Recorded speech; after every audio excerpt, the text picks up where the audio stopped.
আমরা তাহলে যে কোনো পেরিয়ডিক টেবিলে গিয়ে দেখি যে একদম ডান দিকে রয়েছে 18 নম্বর কলাম।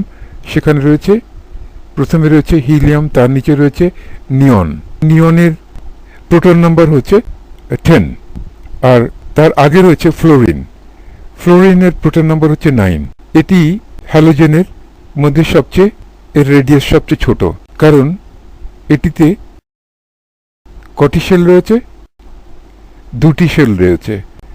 প্রথম শেলে 2টি ইলেকট্রন রয়েছে, আর দ্বিতীয় শেলে 7টি ইলেকট্রন রয়েছে। 7টি ইলেকট্রনের মধ্যে 2টি ইলেকট্রন এস অরবিটালে রয়েছে, তাহলে আর বাকি রইল 5টি রয়েছে পি অরবিটালে। তো সে যাই হোক, আমরা একটি জিনিস বুঝতে পারছি যে নিয়ন থেকে একটি ইলেকট্রন কম রয়েছে ফ্লোরিনে।